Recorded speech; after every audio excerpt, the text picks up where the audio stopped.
Они не прячут свою любовь. Им незачем делать это. Или же в такой показухе есть какая-то выгода. В любом случае, нам предстоит узнать это в новом романтическом турецком сериале. Для начала, проверь, подписан ли ты на канал, и поехали!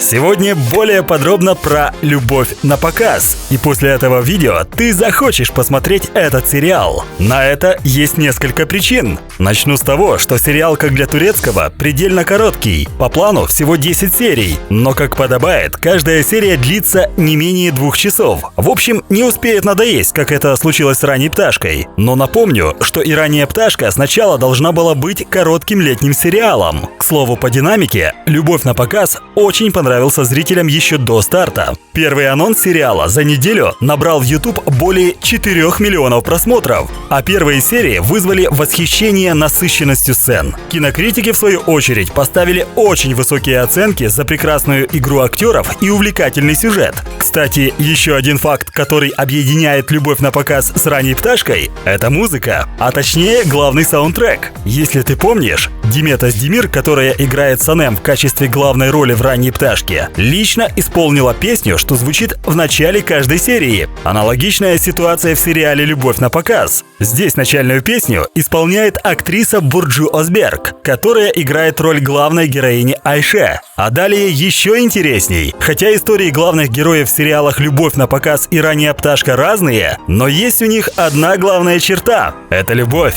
Любовь простой девушки и парня статусом выше, чем его возлюбленная. Ну а далее все как полагается. Много смешных и романтических приключений, которые не отпускают зрителя до последнего. Но также должен отметить, что если в «Ранней пташке» упор идет все-таки на романтику, то в «Любовь на показ» больше на комедию. Хотя этот нюанс, наверное, как раз добавляет немного контраста и привносит ноту свежести для нас как зрителей и в отношении главных героев Айше и Керема. К слову, Айше и Керем входят в тройку самых обсуждаемых сериальных пар Турции лета 2019-го. Очень коротко про актеров, что играет главные роли. Бурджу Озберк в роли Айше ранее сыграла в таких картинах, как «Великолепный век», «Дочери Гюнеш», «Замечательный зять» и прочих. Чаглар Эртугрул в роли Керема. В реальной жизни очень юморной парень и сам любит смотреть турецкие сериалы. Он снимался в таких успешных картинах: «Останься со мной», «Гора» и других. Подытожу, сериал «Любовь на показ» вполне должен понравиться приверженцам «Ранней пташки». Кстати, поначалу сериал хотели назвать «Плохая девочка». Как по мне, это название как-то больше интригует. Но сейчас я хочу услышать твое мнение. Напиши в комментарии, сможет ли «Любовь на показ» стать достойной заменой сериалу «Ранняя пташка».